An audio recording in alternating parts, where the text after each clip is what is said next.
How are you today? This is Josh Patrick, and you're at Cracking the Cash Flow Code. And my guest today is Lisa Ryan. She's the Chief Appreciation Strategist at Grategy. I love the name of that company. And she's a world-renowned speaker and author of 11 books, which I'm so impressed with. I've written two and starting my three, and boy, getting to 11 is a really big deal. And she helps keep organizations keep their top talent from becoming somebody else's, which is something we all want. So let's bring Lisa on to start the conversation. Hey, Lisa, how are you today? I am fantastic, thanks. Thanks for having me on the show. Well, thanks for coming. So let's start off with why we should be grateful or show gratitude towards our team members.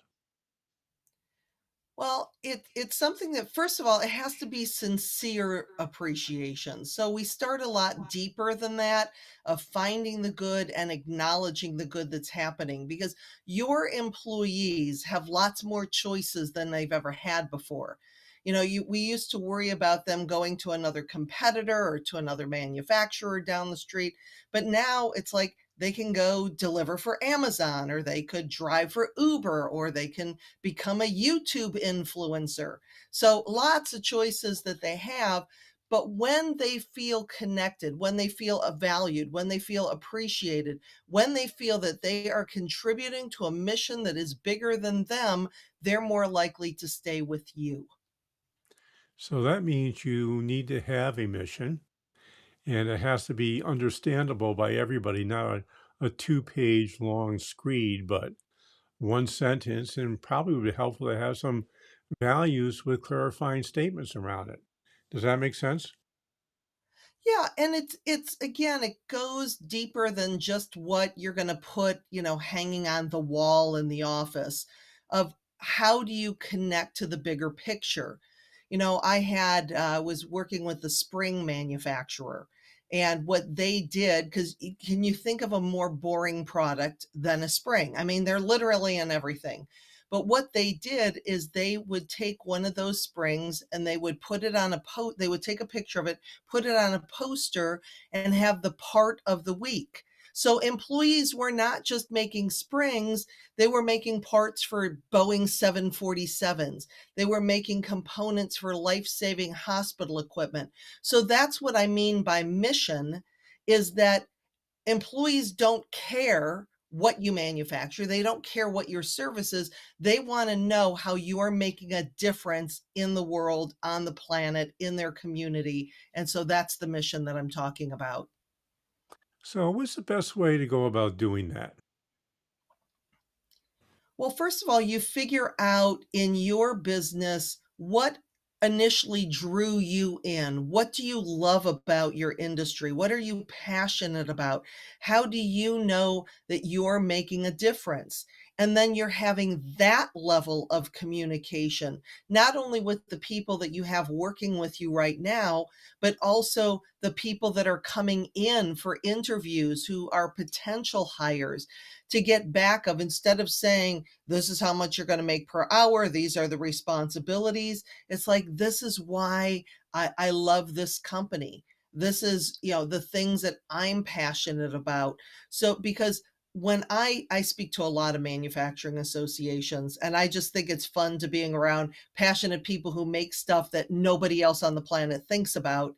And the passion that these people have about that, and I just encourage them to bring that same amount into the workplace so their employees know the very beginning, why did you start the company?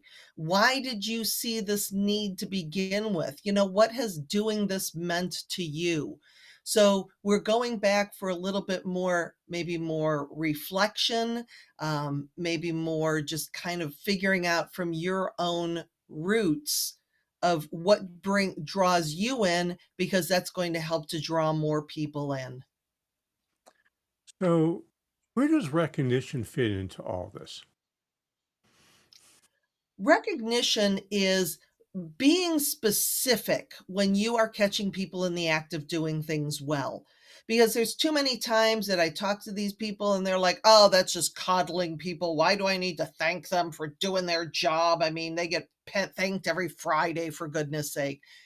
And it's like, no, because too many times managers focus on, when things are going swimmingly, nobody says anything. It's like that's just assume, well, that's the way it's supposed to be. They get rewarded when things are going really, really well or when things are really, really terrible.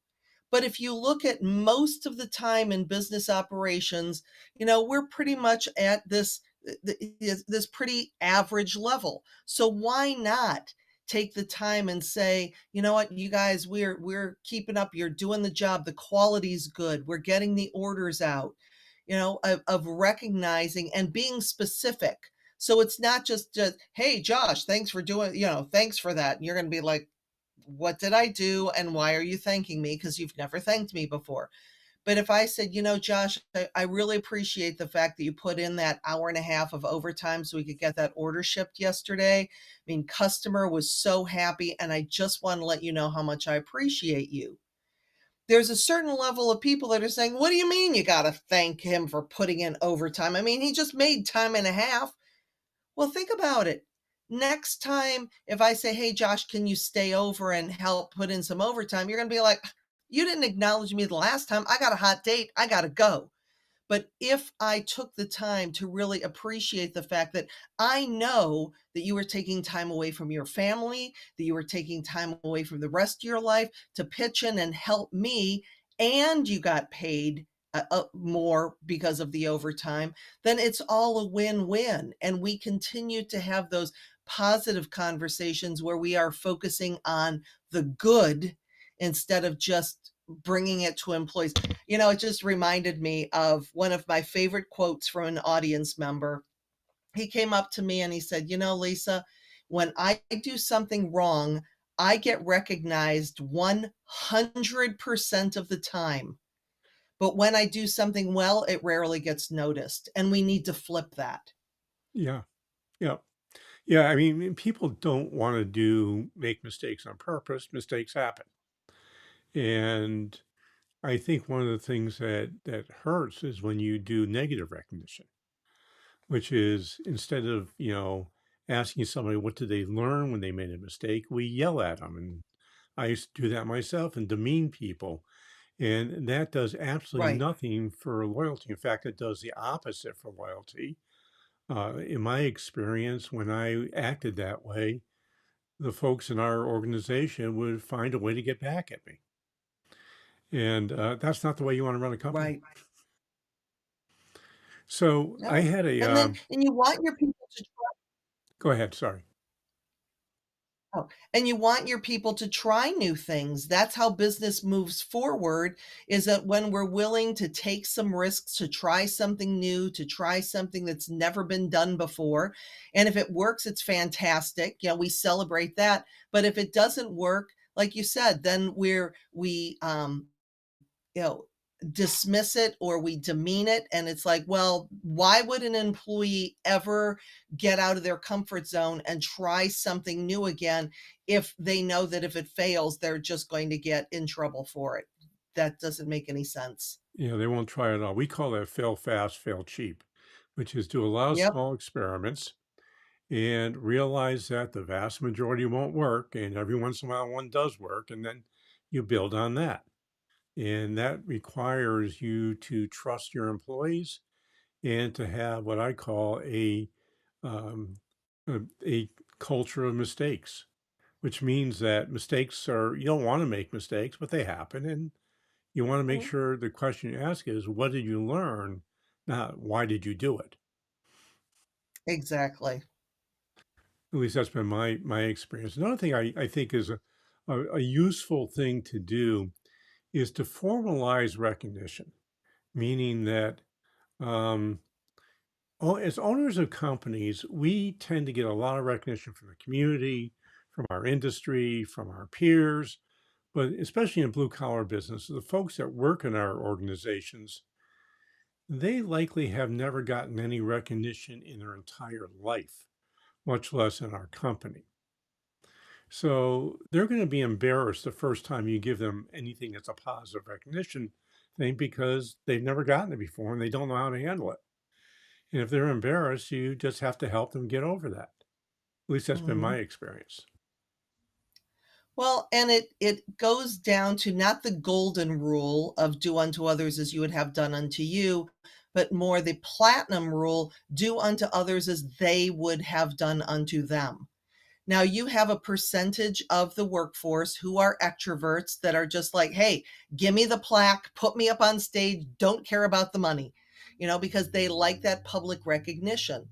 And there's a certain percentage of the population that they are like, "Please don't put me on stage. It wasn't just me, it was my whole team. This is mortifying." So uh, maybe for those people, we find out how they like to be recognized. Is it public recognition? Is it just a one-on-one conversation? Is it a note slid under the door with no connection whatsoever? Because even with a note, you're giving people tangible evidence of a job well done. Because a lot of times when you tell somebody you appreciate them, you create a beautiful memory. But when you write it down, you create a treasure. I mean, I know in my career, when I was in the welding industry, I would have the CEO of the organization would write notes on my commission statement. "Hey, Lisa, great month. Congratulations." I kept those. Those mean something because he took the time to acknowledge me. Yeah, we used when I had my food service company, we used to do these recognition meetings once a quarter. Who had an anniversary in that quarter, I would publicly recognize them in front of the entire company, be specific about something that they've done that supported one of our values. They got a certificate that was a thank you certificate for what they did. We had pins made for 1, 5, 10, 20, 25 years, and they got $10 in cash for every year they were with the business. Literally everybody in the company, whether they were an introvert, an extrovert, an omnivert, didn't matter. They loved it when it was their turn. And we had tons of people that worked for us, which were retired military. Now, these folks are not known as the most outgoing, f- you know, fuzzy feeling sort of folks. Every single one of them had their certificate posted in their locker. Our route drivers did, our cafeteria workers did, our commissary workers did, our office people had them in their cubicles. And it all happened because of my controller one day saying, Congratulate me. I said, For what? And she says, My anniversary. I said, Great. How long have you been married? And she said to me, No, you idiot. It's my anniversary here. And I don't know what day of the week it is usually. So that didn't. So I said, You know what day you started? She said, Yeah. So I went and asked a whole bunch of other people in the company what day they started. Everybody knew. So I said to myself, That's a big deal. And we need to do something about it. And that's how we came up with that program. And it was probably one of the best things we did for employee retention that I've ever done. I have another question for you. One of the things that is a little bit controversial is having friends at work. A lot of companies don't like it. I think that's a huge mistake. And the reason I think it's a huge mistake, when you have people who are friends at work, they don't leave. Is that Right. Oh, absolutely. I mean, if you look at an organization like Gallup, that we all know Gallup, it's the Gallup poll. We've been hearing about Gallup for a long time, and they have done so much research into employee retention and what keeps employees. And one of the things in the Gallup 12, I think it is, and the 12 questions that they ask to determine if employees are engaged or not, or statements, I should say. One of the statements is, I have a best friend at work. And the people that rate that highly are some of the most highly engaged people. Now, notice Gallup does not say, I have, I tolerate the people that I work with, I have friends that work. No, they say best friends.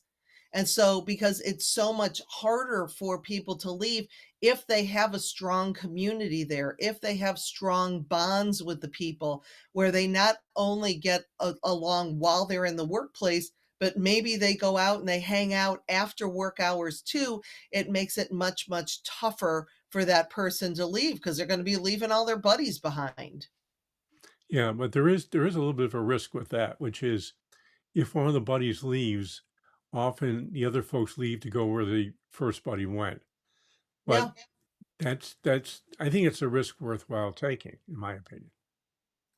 Well, it's interesting because there's a reason, maybe there's a reason that that one person left, that is this underlying current that is going on in the organization. So it's finding out what, why did that person leave? Because if it's an awesome job and everybody loves it there and somebody, took another job just based on the money, they may go and find out that it's a terrible environment there. But when you get the culture right, people are not going to leave. I mean, it makes sense on one hand. We think about that. Well, if they're friends and they're all going to come at the same time, they're all going to leave at the same time, and that's not necessarily the case. I had one of my audience members recently was talking about the fact that we can't find anybody. We can't pay these people enough. We're trying to do everything we can to give them more money, but he said the word, there's an undercurrent of toxicity going on about the hourly rate.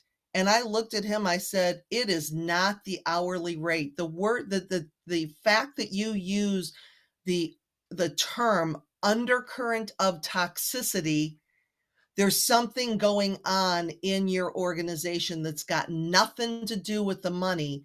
The money is just easy for people to blame it on because that's what we most understand. Oh, she just left to get more money. He just left before to get more money. Because most owners and leaders don't want to admit, well, they left because our culture sucks. Nobody wants to say that. In a lot of cases, it's true. In a lot of cases, it's because of the owner's fault that the culture sucks because they're the Yep. ones that set the tone and they yell at somebody every day or they, demean people or they don't appreciate when other folks go above and beyond. There's a zillion reasons behind that. But at the end of the day, people, get tired of getting kicked. And if they continue to Right. get kicked, they're going to leave. That's all there is to it.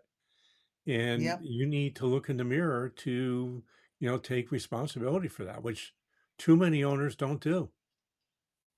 Right, exactly. And especially if they are of a seasoned age, let's say that, we've been doing it this way for 40 years. People got to pay their dues. Nobody wants to work anymore. It's all about the money. It's like, I just, in my head, my inside voice is saying, oh, no, honey, it's you. So, Yes.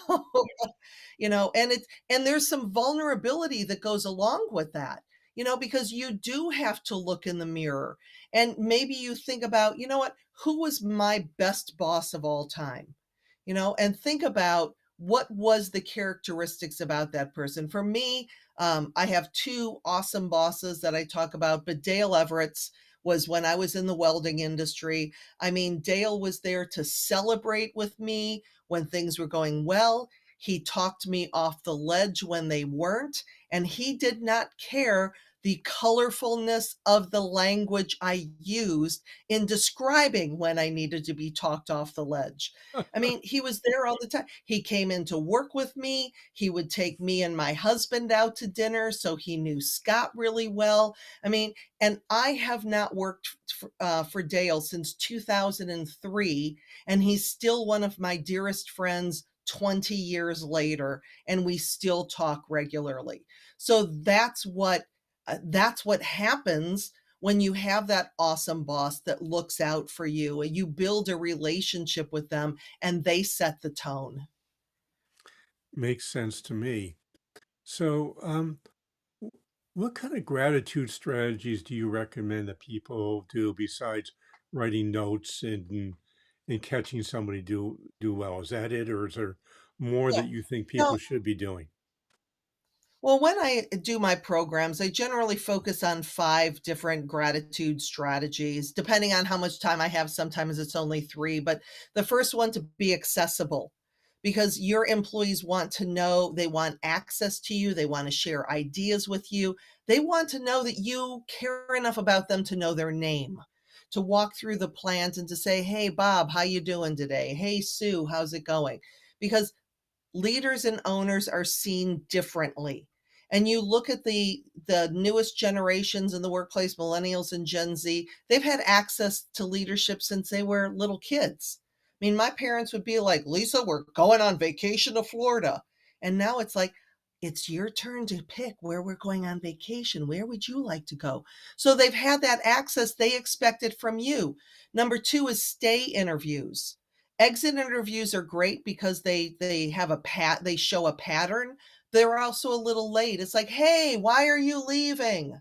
So stay interviews, what keeps you here? What are 3 things you like about working here? Why would you leave? What resources do you need? So we can have those conversations. Third one we've already talked about, of sharing the mission of the organization. The fourth one is investing in training, investing in your people, and looking at them holistically, not just skills training that they need for on the job, but how can you help them to grow personally as well? Because now we have a a more well-rounded employee. And for the people, I always joke around with them that say, "Lisa, if we spend all that money on training, those people are just going to take all that training and leave." And then I just ask them, "Well, what happens if you don't train them and they stay?" And it kind of, they pause for a minute. And then the fifth one we've also already talked about, in that you acknowledge excellence. So when you just pick some of those things, and everything that I do has that foundation of gratitude, hence my company, Grategy, for gratitude strategies. But that does start with the person. So maybe you're not, as an owner or leader, you're not even there yet. You're sitting there going, "You know what? I need to start finding the good. So I'm going to wake up in the morning and I'm going to write down 3 good things. Or before I go to bed at night, I'm going to write down 3 good things that happened during the day. I'm going to focus during the day. Maybe I have a little check a list of all of my employees, and I'm going to have an Excel spreadsheet. Okay, did I find something positive about them? Did I say something positive?" So this is a practice. And it's not something that we're wired for, because a lot of times, especially in management, we're wired for negativity. So you start where you are.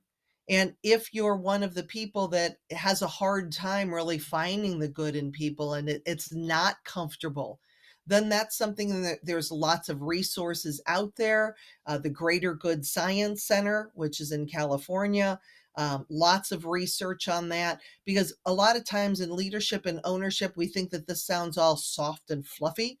Um, and there's huge numbers behind it. So if you want to increase your productivity, if you want to reduce your amount of accidents, if you want to, keep retention high, keep engagement high, 120% more profitable. I mean, I could go on and on with the numbers that justify, but it doesn't take a lot, because it takes that personal interaction, but it takes something. It takes an effort on the part, and like you said earlier, that culture starts at the top and trickles down. And if it's the owner or the leader that's the problem, things really have to change, or you really don't stand a chance. Yeah. Lisa, unfortunately, we're out of time. So I'm going to bet that folks who are watching or listening would want to find out more about who you are and what you do and how they can get a hold of you. So, how do they do all that stuff? My website is lisaryanspeaks.com. So you can go there. I have lots of resources and videos and blog posts on there. I'm also very, very prevalent on LinkedIn. And I found out recently I'm the number one Lisa Ryan on LinkedIn. And there's like 1,300 Lisa Ryan. So that's saying something. But if it doesn't come up that way, put in Lisa Ryan and Grategy, and you'll have access to all the resources that I post there as well. Just let me know, write me a note that you heard me on the show and would like to connect. That would be awesome. Great, great. And I've got two things I want you to do. And the first I've asked you to do for the last 8 years, which is wherever you're listening to this podcast, please go and give us an honest rating and review. It's really important. If you love us, say give me 5 stars. If you hate us, well, I'll just cry a little bit, but I'll get over it. And the second thing I would like you to do is check out our Financial Freedom Accelerator. Now, the truth is, most private business owners think they're going to ride off on their business and ride off into the sunset. I hate to give you some bad news. For about 96% of you, that's not true. You're going to have to do other stuff. But first, you need to know where you are on the road to financial freedom. And then you need to know what you need to do to get there. That's what the Financial Freedom Accelerator is designed to help you with. If you want to learn a little bit more about it, it's really easy. Just go to www.sustainablebusiness.co/freedom. That's www.sustainablebusiness.co/freedom. And check out the Financial Freedom Accelerator. And if you find it interesting, click on the button that set a time for us to talk, and we'll see if it's something that would work for you. This is Josh Patrick. We're with Lisa Ryan. You're at Cracking the Cashflow Code. Thanks a lot for stopping by. I hope to see you back here really soon.